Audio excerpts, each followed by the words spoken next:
네, 금요일은 편안한 책 읽기와 또 여행에 대한 소식을 함께 듣는 시간이 마련되어 있습니다. 네, 김성신 출판평론가 그리고 경향신문의 이윤정 기자와 함께하겠습니다. 안녕하세요. 네, 안녕하세요. 네.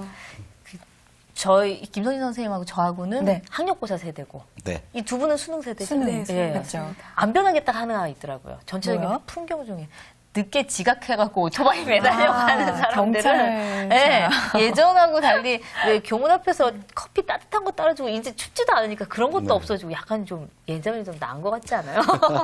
하도 그 수능 때만 되면 학력고사 네. 때 되고 그러면 추워서 그렇죠. 막 발동동 구르고. 근데 네. 그 학교 앞에 이렇게 기도하시는 엄마들. 어머니들, 그 생각하면 날씨 안 추워서 좀 다행이다 싶기는 했습니다. 그것도 안 변한 것 중에 하나네요. 교문 앞 그리고 뭐 절에 가서 교회 가서 100일 기도 뭐 이런 거. 예. 저도 수능을 봤지만 그래도 저 수능 볼 때 좀 많이 추웠던 것 같아요. 그래서 그래요? 손난로 같은 거 준비해가고 아. 그랬던 것 같은데 온난화 때문 아닐까요? 네, 그럴 수도 있죠. 예. 윤정 기자는 어때요? 저 시험 볼 때도 난로 펴고 시험 봤던 네. 기억이 있고. 네. 근데 저 요즘에 취재 그 수능날 아침에 일찍 가보면 풍경이 좀 많이 바뀐 것 같긴 해요. 네. 옛날보다. 지금 뭐 응원도 굉장히 자리 잡으려고 후배들이 밤새더라고요. 그 앞에서. 네. 그래서 저희 회사 앞에 뭐 배화여고 이런 데는 정말 밤새도록 응원하는 이런 무리도 있고요. 좀 네. 재밌는 풍경도 많아진 것 같아요. 맞아요. 그냥 어쨌든 좀 힘든 거 이제 좀 지나갔다고 생각을 해요. 더 힘든가요? 입시 원서 넣는 게 더 힘들다고도 얘기하시더라고요. 맞아요. 전략이 네. 중요하고요. 그렇죠. 그래도 이 성적 나올 때까지는 좀 시간이 있잖아요. 그 기간 동안만이라도 읽고 싶은 책들 마음껏 읽으면서 좀 보내보는 네. 건 어떨까 싶은데 오늘 그 수험생들 읽으면 또 좋은 책으로 한 권 소개해 주세요. 어떤 책인가요? 예. 일단 굉장히 단정한 표지, 소울푸드라는 제목의 음식 책입니다. 레시피가 있을 것 같은 네. 겉표지.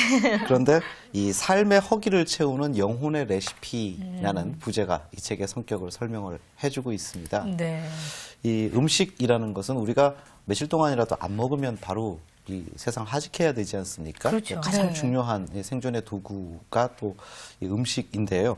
그런데 이 음식은 그뿐만이 아니라 그 속에 이야기가 들어가고 추억이 들어가고 뭐 그렇게 또 사랑을 담게 되기도 하고 그런 존재가 되지 않습니까? 그럴 때 음식은 칼로리라든지 영양분 섭취 이런 것들을 넘어서 그야말로 영혼의 원동력이 되기도 하는 이런 것이 또 음식이 아닐까라는 생각이 드는데 사람들은 기운이 없었을 때 뭐 살면서 시리에 빠졌을 때 엄마가 차려주시는 따뜻한 밥 한 공기 그것이 특별한 음식이 아니라 하더라도 그 음식 때문에 힘을 얻고 용기를 얻어서 또 세상을 살아나가기도 하고요. 네. 또 정말 뭐 실현 당하고 그 위로가 필요할 때 뭐 친구가 사준 따뜻한 또 뭐 음식이라든지 뭐 친구가 직접 만들어준 음식 뭐 이런 것들이 또 그 사랑의 순간을 평생 동안 간직하게 만들어주는 이런 역할도 하게 되는 것 같은데요. 바로 그런 음식들에 관한 이야기를 펼쳐놓고 있는 독특한 책입니다. 네. 이 소울푸드라고 해서 사실은 좀 영혼이 들어간 거. 이제 지금 책에 보면은 어느 한 사람이 나의 이런 음식이다 이렇게 써놓은 게 아닌 것 같더라고요. 네. 여러분이 저자분이 등장하시는 21분이나 됩니다. 네. 그 유명한 분들입니다. 네. 그러니까 사형 성석재 같은 소설가분도 있고 배경옥 네. 소설가도 있고요. 네. 또 이충걸 씨라든지 또 가수 김창완 씨도 등장을 합니다. 그리고 네. 요즘에 이 장안의 집가를 높이고 계시는 이 김어준 씨도 네, 이 책에 네. 저자로 참여를 하셨는데요. 네. 그래서 각자 자기 자신만의 소울푸드, 그러니까 자신이 인생을 살면서 내 영혼의 음식이었다라고 기억하는 그 음식과 그 음식이 자신의 소울푸드가 됐던 바로 그 이유에 대해서 또 그 상황에 대해서 설명을 해주고 있거든요. 읽다 보면 정말 공감이 되고요. 그러면서 저절로 내 영혼의 음식은 도대체 무엇일까 한 번쯤 다시 생각해 보게 되고요. 그걸 네. 통해서 또 자신의 삶을 되돌아보게도 되고요. 네. 그럼 구체적으로 그 많은 분들, 21분의 소울푸드가 뭔지도 좀 궁금해요. 인상 그렇죠. 깊은 몇 가지만 좀 소개해 주세요.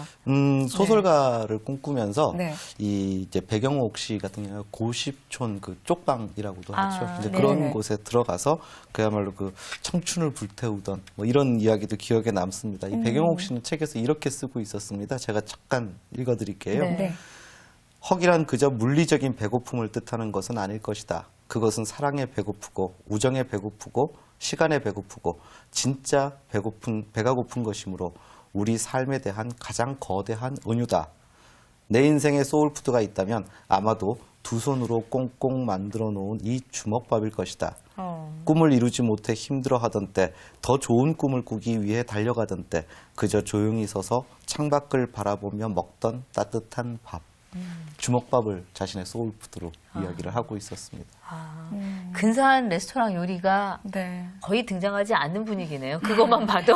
네, 좀 네. 뭐 그래도 또 세련된 음식도 있습니다. 아, 있어요? 네. 가령 그 여자생활백서로 유명한 그 안은영 씨, 네. 그 자신의 그 소울푸드를 이제 카레 라이스를 네. 이야기를 합니다. 이거 좀 세련됐죠.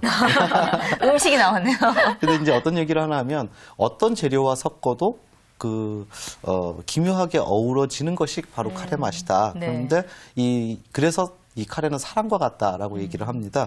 그래서 내게 자신에게 어울리지 않는 연인도 없고 내 처지에 맞지 않는 사랑이란 것도 없다. 마치 네. 그렇게 사랑은 카레 라이스와 같은 것이다라고 이야기하는 대목도 있었습니다. 아, 좀 상큼한데요. 네. 소울푸드라는 책 읽다 보면은 다른 사람의 소울푸드는 이건데 나는 뭘까 이런 걸 한 번쯤 생각해 보게 될 것 같아요. 네. 두 분 소울푸드 있으시죠? 저는 네. 이거 보면서 누가 이게 뭐 사람들의 소울푸드가 굉장히 소박하더라고요. 의외로. 아. 근데 그 작가 중에 한 분이 그 얘기 하셨어요. 그 일 다 하고 나서 집에서 혼자 기울이는 술 한 잔, 아. 그 자신의 소울푸드였는데 저도 회사 일 하고 나서 네. 분명히 저녁을 먹었는데도 네. 야근하고 들어오면 허기가 져요. 그게 네. 진짜 배가 고픈 게 아니라 이제 정말 허한 거죠. 네. 그래서 혼자 뭐 맥주 한 캔, 아니면 뭐 혼자 와인 한 잔, 아. 이런 거, 뭐 네. 혼자 초콜릿 한 개 이렇게 일 끝나고 먹는 이 혼자만의 그 음식, 네. 그게 참 좋더라고요. 아, 그게 이렇게 좀 약간 허전한 부분을 채워주는 그렇죠. 나머지 하나가 되는 네. 거군요. 네. 어떠세요? 저는 지금 이제 얼굴이 이렇게 됐지만 어릴 왜요? 때는 좀 어떻게 되시는데요? 어릴 때는 좀 병약한 편이었답니다. 그래서 예. 자주 이렇게 감기도 걸리고 네. 몸이 아픈데 그럴 때마다 어머니가 이렇게 김치하고요, 네. 이렇게 국수하고 또 밥하고 이렇게 넣어서 이렇게 죽처럼 만들어 주시는 저희 집안에서만 만들어 주시는 그 음식이 있었는데요. 이름도 없는 음식입니다. 그런데 평생을 살면서 몸이 좀 피곤하거나 아프거나 그야말로 어머니가 그리울 때마다 그 네. 음식 항상 생각하게 되거든요. 아. 그 음식이 아무래도 제 소울푸드 같습니다. 근데 정말 희한한 게요. 네.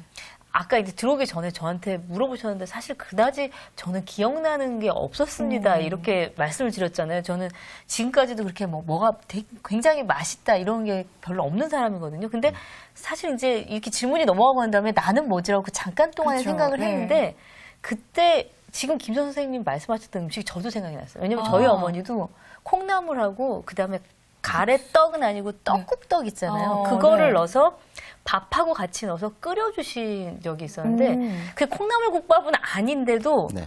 맛이 너무 맛있었어요. 그래서 정말 말씀하신 대로 제가 입맛이 좀 없다 그러면은 가끔씩 엄마가 그걸 해주셨거든요.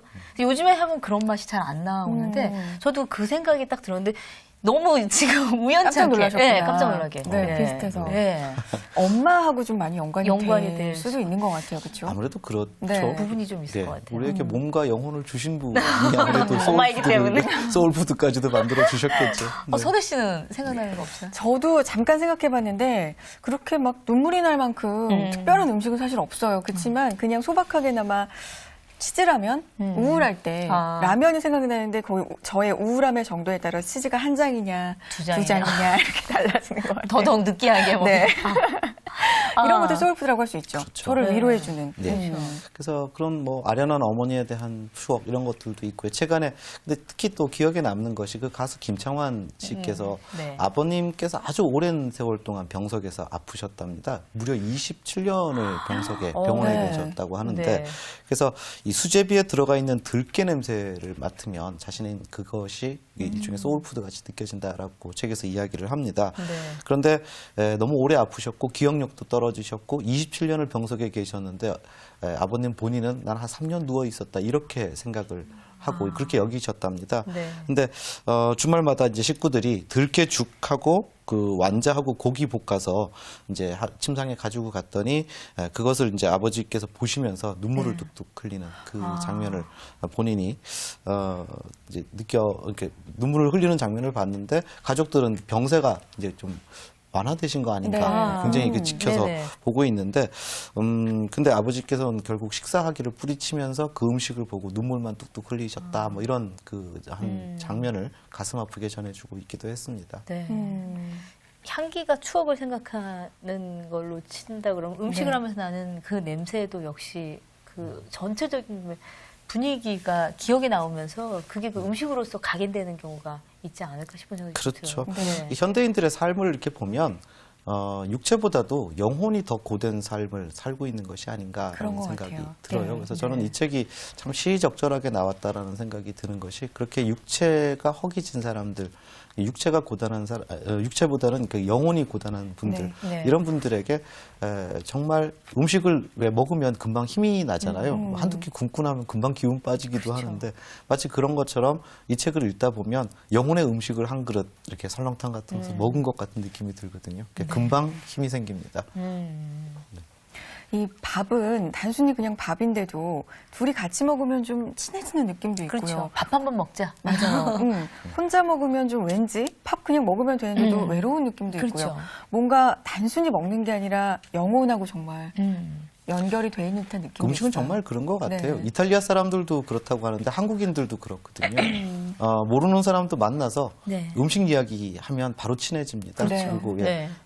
비슷한 음식에 대한 비슷한 취향이 있으면 일단 그 사람이 굉장히 나하고 잘 맞는 사람이다라는 네. 생각을 하게 되잖아요. 그렇죠. 예, 음식은 좀 우리 사람에게 있어서는 좀 뭔가 다른 어떤 신비한 어떤 능력을 가지고 맞아요. 있는 그런 사람의 친구가 아닌가라는 생각도 해봤습니다. 네. 어쨌든 이 책은 좀 많은 분들에게 공감을 얻을 수 있겠네요. 뭐 지금 이윤정 기자도 소개하기 전에도 읽고 오셨으니까 그렇죠. 그 소울푸드라는 책이 저도 있어서 좀 네. 읽었는데 이 음식 얘기뿐만 아니라 이 작가들이 다 다른 어법과 화법으로 음식을 하나하나 소개한 게 너무 네. 재밌는 거예요. 이렇게 김어준 씨는 정말 그렇게 약간 거친 어투로 라면은 완전 식품이다라고 설명을 하고요. 또 황교익 선생님이라고 이제 맛기행을 소개하는 선생님께서는 사람들의 그 지하철에서 나는 냄새가 뭐 소울푸드다 이런. 그러니까 각자의 그 정말 느낌이 영혼을 있다. 담은 네네. 글이 너무 맛깔나게 다 다르기 때문에 그거 읽는 재미도 정말 좋았던 것 같아요.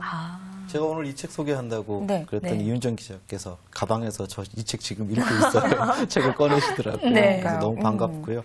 사실 이 가을이 되면 뭐 호르몬 문제도 있고요. 이게 떨어지는 낙엽 보면 마치 인생이 이렇게 상징처럼 보이기 때문에 굉장히 그 기분이 우울해집니다. 네. 근데 그럴 때 우울증을 좀 극복해낼 수 있는 그런 독서에 가장 어울리는 책이 또 이런 이 소울푸드 이런 책들이 아닌가라는 생각도 해봤습니다. 그렇군요. 이게 식욕과 사람의 그 열정이 약간 일치하는 부분이 있다고 맞아요. 하더라고요. 네. 네. 그렇죠? 잘 먹고 그런 사람들 힘도 넘고 에너지가 좀 넘치는데 네. 잘 못 먹고 그야말로 깨작깨작거리는 사람은 좀 찔리. 약간 의욕이 좀 저희는 뭐 그런 부분이 있다고 하는데 네. 이 영혼을 살리는 어떻게 보면 좀 영혼하고 음식하고 좀 같이 가는 게 아닌가 맞아요. 들기도 네. 합니다. 네. 소울푸드에 대해서 오늘은 유쾌한 책 읽기 읽어봤습니다.